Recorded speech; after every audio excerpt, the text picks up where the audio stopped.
You learned in school about the Industrial Revolution, steam engines, coal mines, British factories in 1760, the birth of modern capitalism. You learned a lie. 700 years before England figured out mass iron production, China was already doing it at industrial scale. 700 years before Adam Smith wrote about free markets, Chinese merchants were running sophisticated credit networks across 3 continents. 600 years before Sweden experimented with paper money, China had already invented it, scaled it, and watched it collapse in hyperinflation. The British Industrial Revolution was not the beginning.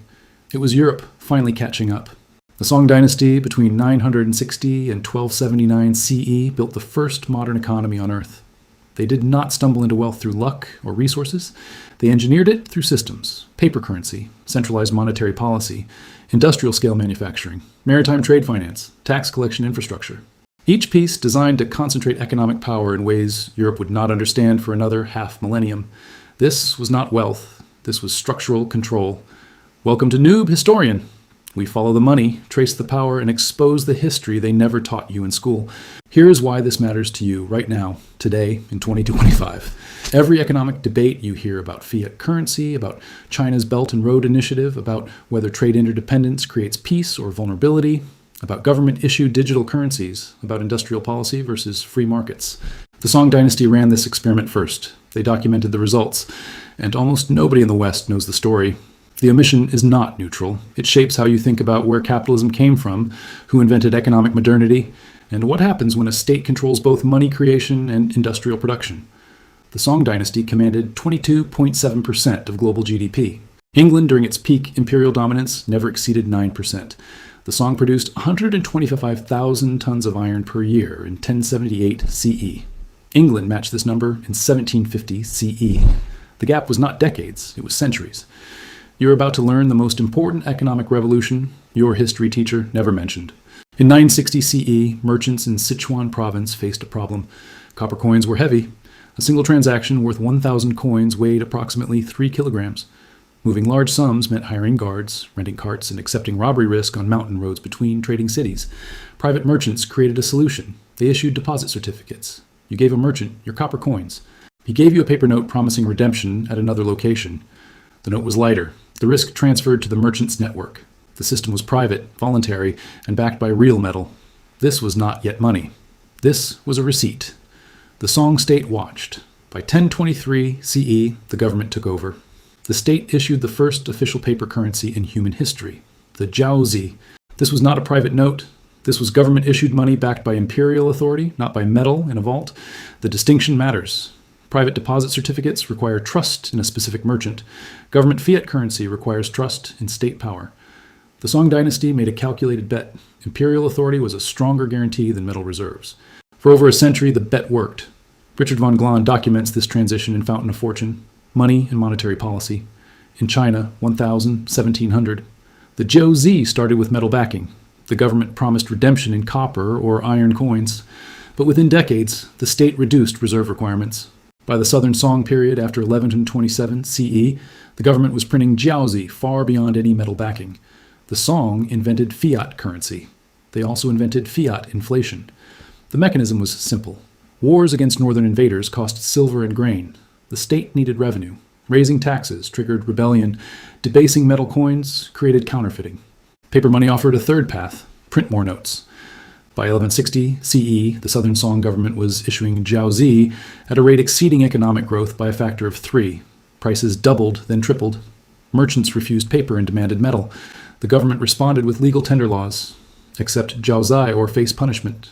The first sovereign currency crisis in documented history was underway.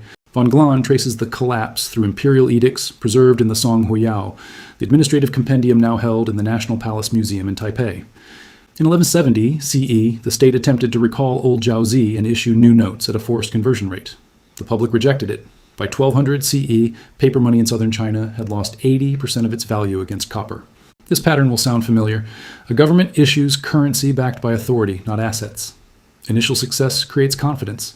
Confidence creates expansion. Expansion creates fiscal dependency. Dependency creates overissuance. Overissuance creates inflation. Inflation destroys confidence. The cycle runs. Trust, expansion, dependency, collapse. The Song Dynasty documented every stage. The IMF's 2023 World Economic Outlook describes emerging market currency crises using nearly identical language: fiscal overexpansion, lack of independent monetary authority, and confidence collapse. The song ran the experiment. The results were recorded. The lesson was ignored. Paper money did not make the Song Dynasty rich. It made them flexible. Flexibility enabled expansion. Expansion enabled war. War required more printing. More printing destroyed the currency. The song invented the fiat trap. Every modern central bank walks into it with eyes open, assuming they will manage it better. None do. In 1078 CE, the Song Dynasty produced approximately 125,000 tons of iron per year. This number comes from Robert Hartwell's 1966 paper in the Journal of Economic History, based on Song government census and tribute records. The figure is not an estimate. It derives from official production reports submitted to the imperial bureaucracy. England reached 125,000 tons of iron production in 1750 CE. The gap was 672 years. This was not a small technological edge. This was a different economic universe. Iron production at Song scale required 3 integrated systems. First, fuel supply. The Song depleted northern forests for charcoal by 1050 CE, then switched to coal. This transition happened 600 years before Europe made the same switch. Second, labor coordination. Song iron foundries employed hundreds of workers in single locations, organized in shifts with specialization by task. This was proto-industrial organization. Third, state coordination. The government controlled key mines, set production quotas, purchased output at fixed prices, and distributed iron to military and infrastructure projects. The Song state did not simply allow iron production. It orchestrated iron production. Hartwell's research shows the government used iron as a strategic bottleneck. Military weapons required iron. Agricultural tools required iron. Coins were minted from iron when copper ran short. Controlling iron meant controlling the inputs to military power, food production, and monetary supply. This was leverage at the molecular level of the economy. The scale created second-order effects Europe would not see until the 1800s. Song iron production enabled mass manufacturing of tools, which enabled agricultural productivity growth, which enabled population growth. China's population under the Song reached approximately 100 million, double the population of the entire European continent. More people meant more taxable households. More taxes meant more state revenue. More revenue meant more military and infrastructure capacity. More capacity meant more control. Iron was the base layer, everything else built on top. The Song also pioneered hydraulic machinery for iron production. Water-powered bellows increased furnace temperatures, enabling better quality steel. The technology was documented in Song technical manuals and confirmed by archaeological sites in Hebei and Shaanxi provinces. Europe would develop similar hydraulic bellows in the 15th century. The gap was 400 years. By 1100 CE, the Song operated a fully integrated production system: coal mining, iron smelting, tool manufacturing, and state distribution. The infrastructure was not scattered across private workshops. It was centralized in state-supervised industrial zones. This was not capitalism. This was state-directed industrialization. The model worked. Song iron output exceeded the combined production of Europe, the Middle East, and India. The advantage was not marginal. It was total. And yet the Song lost. The Mongols invaded from the north. They did not outproduce the Song. They outmaneuvered them. The Song had superior technology and wealth. The Mongols had mobility and unity of command. The Song tried to buy peace with silver and paper money. The Mongols took the silver and ignored the paper. Iron production did not save the Song dynasty. It delayed their collapse. The lesson is simple. Economic advantage is not the same as strategic advantage. The Song controlled production, but they did not control the territory around them. Wealth without defensible borders is wealth waiting to be taken. Europe learned this lesson in reverse. Europe had defensible borders and weak production. Europe spent 500 years catching up in production while defending fragmented territories. By the time Europe matched Song iron output, European states had also developed standing armies, naval dominance, and interstate competition driving technological adaptation. The Song had the production advantage. Europe had the survival advantage. One drove innovation, the other drove conquest. Angus Madison's Reconstruction of Historical GDP, published in The World Economy, a millennial perspective by the OECD in 2001, estimates China under the Song dynasty controlled approximately 22.7% of global GDP. This was not regional dominance. This was global dominance. To understand the scale, compare it to other economic peaks in history. The United States, at its post-World War II zenith in 1950, commanded roughly 27% of global GDP. The British Empire, at its territorial maximum in 1870, controlled approximately 9%. The Roman Empire, at its height under Trajan, controlled an estimated 25% of global GDP, but this figure is far less certain due to sparse data. The Song Dynasty's share is documented through tax records, population census data, and reconstructed output figures. Madison's methodology draws on economic historians including Mark Elvin, Dwight Perkins, and Japanese economic historian Kaoru Sugihara. The consensus estimate places Song China as the largest single economic unit on Earth, from 960 to 1279 CE. No other state was close. Europe, during the same period, was fragmented into dozens of small kingdoms. The Holy Roman Empire was a patchwork of semi-independent territories. The Byzantine Empire was in slow decline. The Islamic caliphates were politically divided after the Abbasid collapse. India was split between rival dynasties. The Song faced threats, but they faced no economic peer. This dominance was not built on natural resources. China had coal and iron, but so did Europe. China had rivers, but so did Mesopotamia. The advantage was organizational. The Song ran a centralized tax system collecting revenue from over 100 million people. They operated a standardized currency across thousands of kilometers. They built canals linking river systems to move grain and goods. They ran a civil service examination system recruiting administrators based on merit, not birth. This was bureaucratic infrastructure at a scale Europe would not attempt until the 19th century. The state's revenue base was extraordinary. Estimates place Song annual tax revenue at approximately 150 million strings of cash in the early 12th century. A single string was 1,000 copper coins. This was not tribute extraction from conquered territories. This was systematic taxation of agriculture, commerce, salt production, and trade. The Song state knew what it governed. It counted households, it measured land, it recorded harvests, it taxed transactions. This was not guesswork, this was data. The economic structure had three pillars. First, agriculture. The Song introduced new rice strains from Vietnam, enabling double cropping in southern China. This increased yields without expanding farmland. More food per hectare meant more people per province. Second, commerce. The state encouraged trade by standardizing weights, measures, and contracts. Merchant guilds operated with legal recognition. Trade routes extended to Southeast Asia, India, and the Persian Gulf. Third, manufacturing. The Song produced porcelain, silk, tea, and iron goods for export. These were high-value products with inelastic foreign demand. The combination was devastating. The Song produced more, taxed more, and exported more than any competitor. The GDP figure reflects this. At 22% of global output, the Song economy was larger than Europe, India, and the Middle East combined. And yet the average Song peasant was not wealthy. The GDP reflected total output, not per capita income. Most of the population farmed rice. They paid taxes and grain and labor. They lived in villages.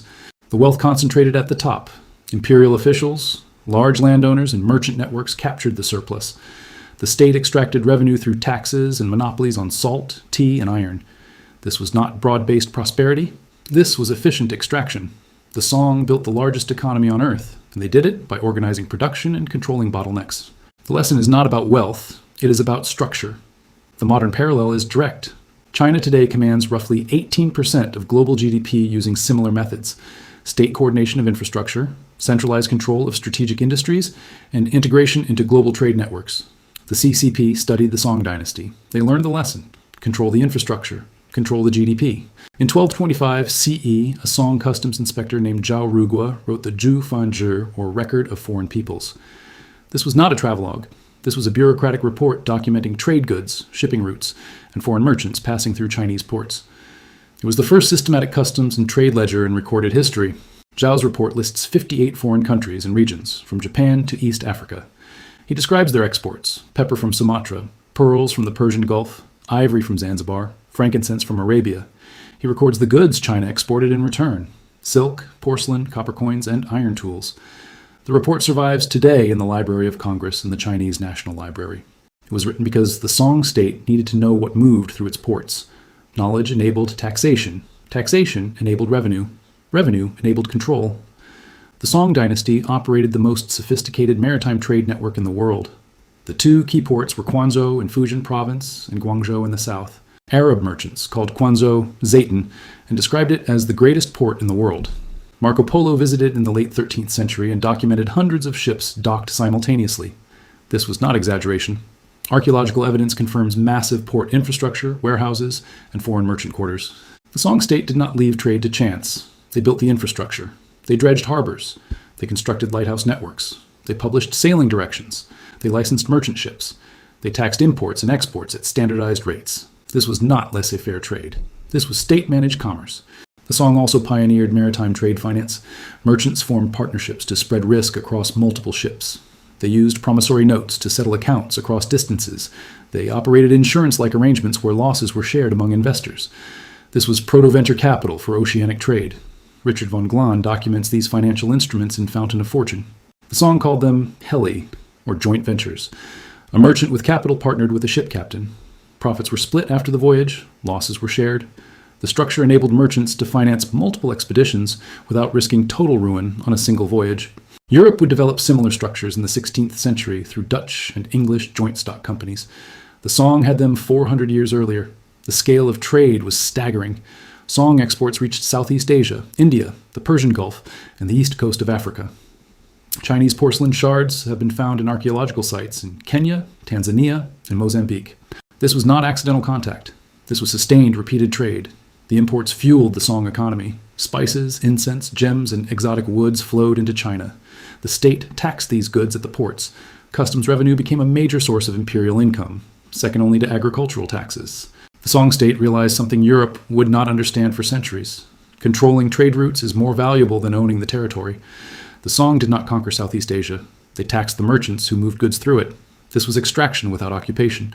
The maritime dominance had a strategic dimension.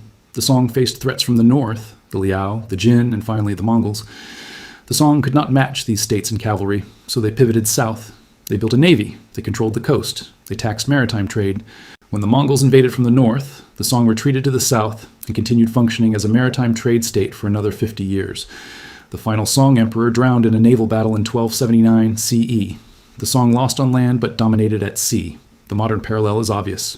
China's Belt and Road Initiative is a maritime and overland trade infrastructure project designed to control global trade routes. The model is Song, build the ports, finance the infrastructure, tax the flow. The strategy has not changed in 800 years. Control the bottlenecks, control the trade, control the revenue. The Song Dynasty's economic dominance was not accidental. It was engineered through interlocking systems designed to concentrate information, capital, and power. First, the tax system. The Song operated a centralized tax collection bureaucracy reaching into every province. They taxed agricultural land based on recorded acreage and soil quality. They taxed commercial transactions through official marketplaces. They operated state monopolies on salt, tea, liquor, and certain mining operations. The revenue was enormous. Estimates placed total annual tax collection at approximately 150 million strings of cash. This revenue funded the military, the bureaucracy, infrastructure, and imperial expenses. The state knew what it was taxing. Land surveys recorded ownership and output. Household registers tracked population and labor. Market inspectors monitored commercial activity. This was not guesswork. This was data-driven governance. Second, the civil service examination system. The Song expanded the examination system to recruit officials based on Confucian scholarship rather than aristocratic birth.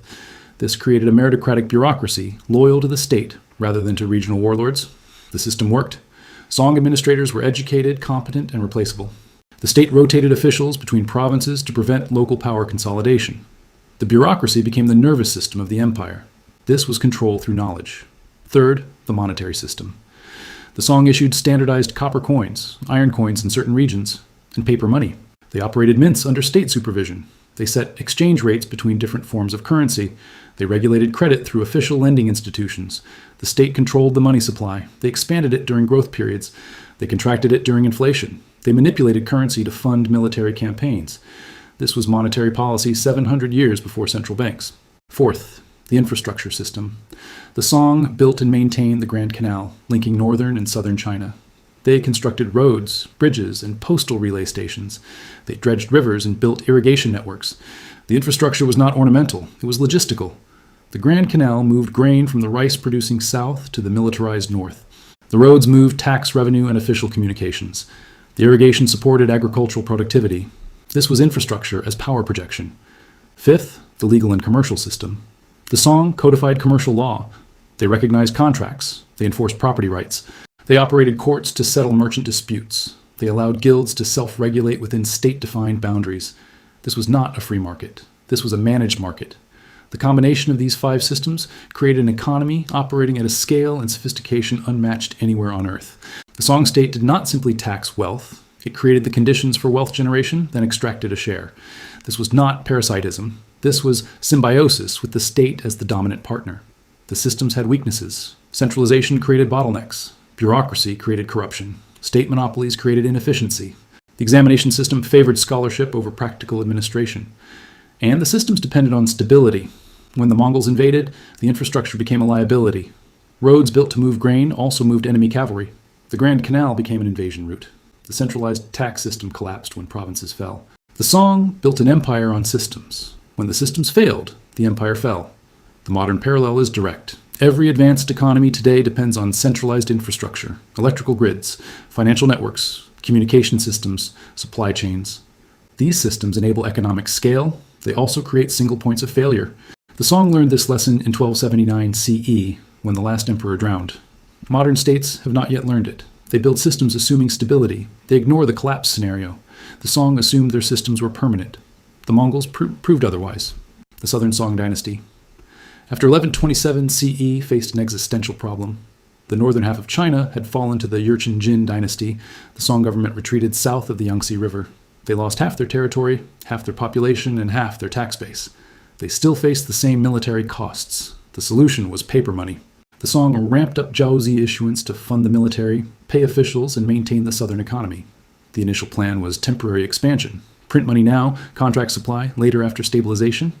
The contraction never happened. By 1160 CE, the Southern Song were printing jiaozi at rates exceeding economic output by multiples.